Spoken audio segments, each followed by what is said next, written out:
जी नमस्कार, मैं राजीव कुमार पुनः एक बार आप सबों का अपने YouTube चैनल अदना सामाजिक प्राणी पर तहे दिल से स्वागत करता हूं। उम्मीद करता हूं कि आप लोग इस कोरोना की महामारी में सकुशल होंगे। हालांकि यह जो आज का मुद्दा है अभी इतना उपयुक्त नहीं है, फिर भी मैं ज़रूर बोलूँगा इस बारे में, क्योंकि एक वर्ग विशेष है जिनको भ्रम है कि उनके सिर पर दो दिमाग लगे हैं। यह उछलकर विरोध करने में लग जाते हैं जब उनसे कहा जाता है कि बताओ कांग्रेस ने भारत को क्या दिया। यह सवाल भी लोग उकता कर ही रखते हैं। उनके सामने जब भी कोई यह सवाल रखता है तो वो उनसे उकता गया होता है, क्योंकि ये लोग ना मौजूदा सरकार से दिन में 3 दफा नियम के हिसाब से हर चीज का जवाब मांगते हैं।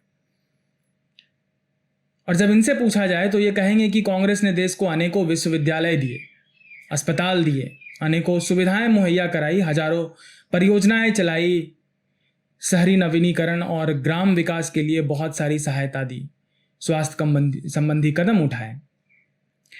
मैं पूछता हूं कि ऐसा करके क्या आसान किया? उन्हें चुना किस बात के लिए गया था?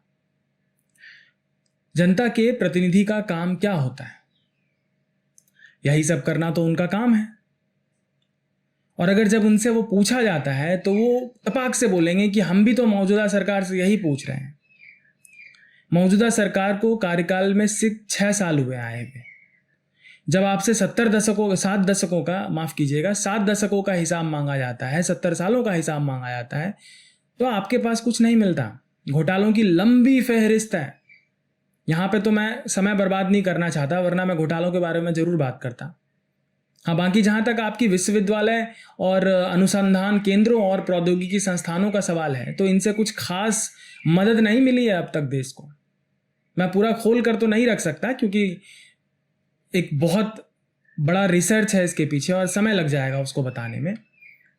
लेकिन इससे पहले कि तकनीकी एवं प्रबंधन संस्थाओं की बात करें, थोड़ी देर हमारे देश के ऐसे संस्थानों की तरफ रुख करते हैं जहां का मकसद, गौर फरमाएं, जहां का मकसद राजनीतिक एवं सामाजिक उत्कर्ष हेतु युवा वर्ग को शिक्षित करना है। आप समझ गए होंगे शायद। वहां 40 साल का पीएचडी करने में लगा युवक ऐसे पेपर लिख रहा है जिसकी उपयोगिता टॉयलेट पेपर से भी कम है।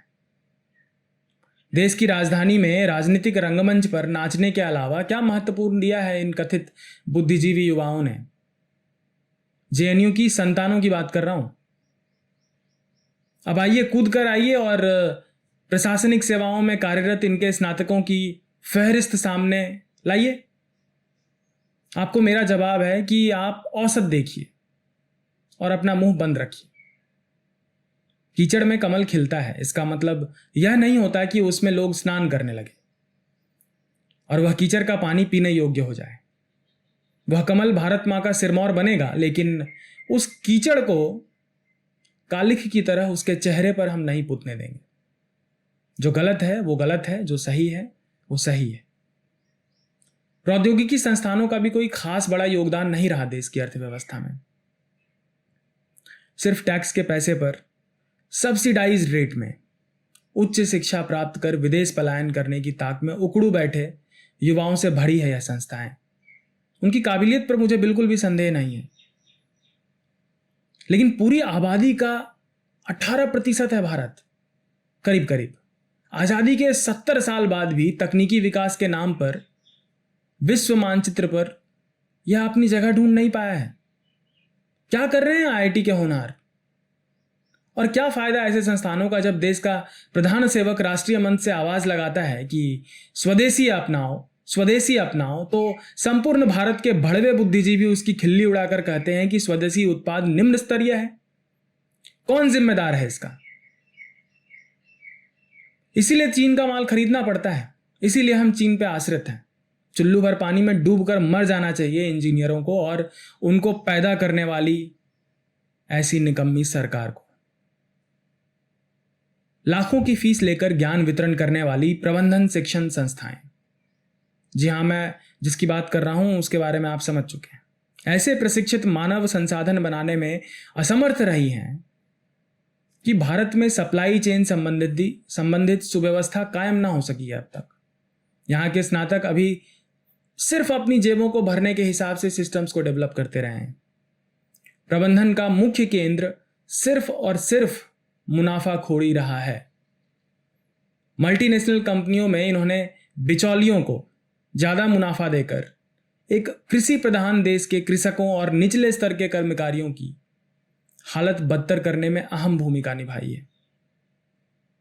इसमें कोई भी संशय नहीं है और इनकी भी कोई खास गलती नहीं है। जब आप सर पर आपके सर पर अगर लाखों का लोन हो तो आप सोशल वेलफेयर की बात से पहले अपने वेलफेयर की बात ही सोचेंगे।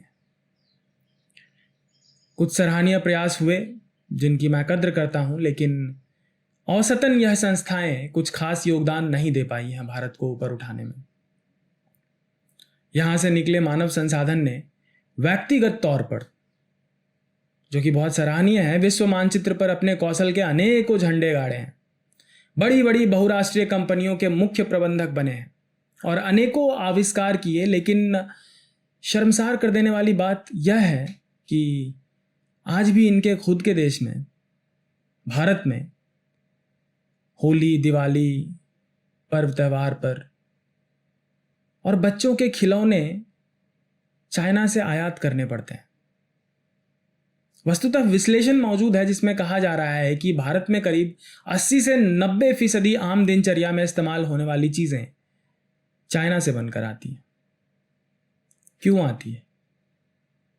इसका जवाब किससे पूछना चाहिए? और अगर आप पूछेंगे तो आपको एक ही जवाब मिलेगा आम लोगों से कि क्योंकि प्रौद्योगिकी और तकनीक के मामले में भारत समर्थ नहीं है। मैं पूछता हूं कि यह संस्थाएं क्या घास छीलने के लिए भूतपूर्व कांग्रेसी सरकार ने लगाई थी? और विडंबना देखिए कि बीटेक की पढ़ाई करके एमबीए करने का प्रचलन विगत 2 दशकों में भारत में चरम पर रहा है। और यहां तक तो फिर भी ठीक है, लेकिन इसके बाद लोग रेस्टोरेंट खोल लेते हैं, लेखक बन जाते हैं, विचारक बन जाते हैं। ये तो वही बात हो गई कि भारत सरकार फौजी को खिला पिलाकर 5 साल ट्रेनिंग देकर युद्ध के लिए तैयार करे और ट्रेनिंग खत्म करते ही फौजी बोले, मुझे अमेरिका से ऑफर आया है, मैं चला। या फिर यह कहे कि मुझे अपने जीवन का वास्तविक उद्देश्य मिल गया है, मैं अब किताबें लिखूंगा। आप एक काम कीजिए, युद्ध के लिए चाइना से सिपाही मंगवा लीजिए। मैं समझता हूं इनसे वह पैसा वापस मांगा जाना चाहिए जो इन्हें इस काबिल बनाने में सरकार ने लगाया है कि ये विदेश पलायन की बात सोच रहे हैं या कर चुके हैं।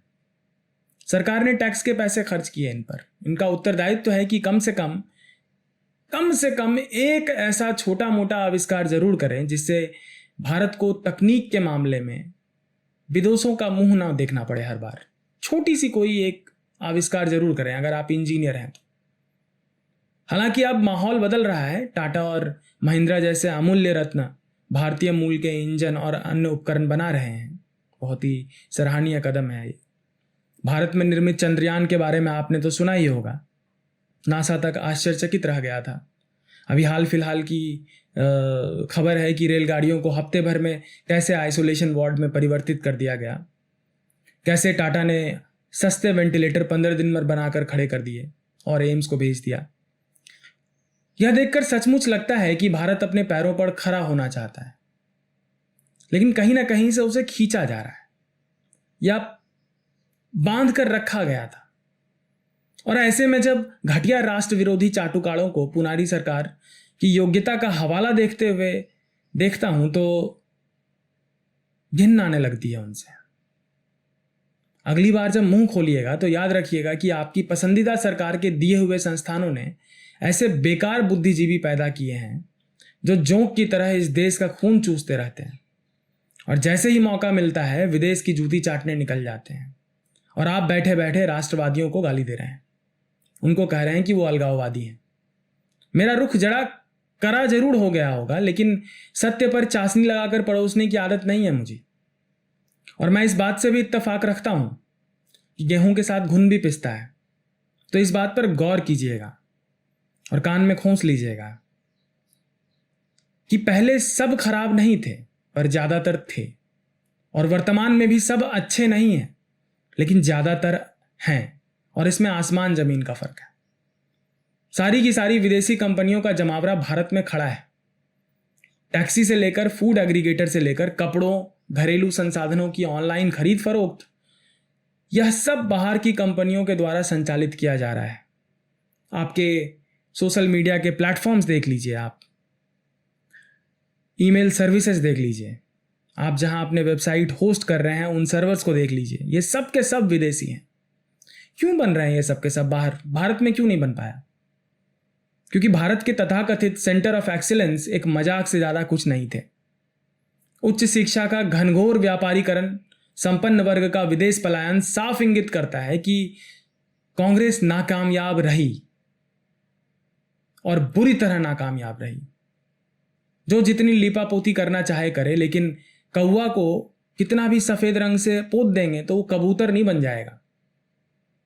भारत धन धान्य से सैकड़ों वर्षों की गुलामी के उपरांत उतना सक्षम नहीं रहा, यह मैं मानता हूं।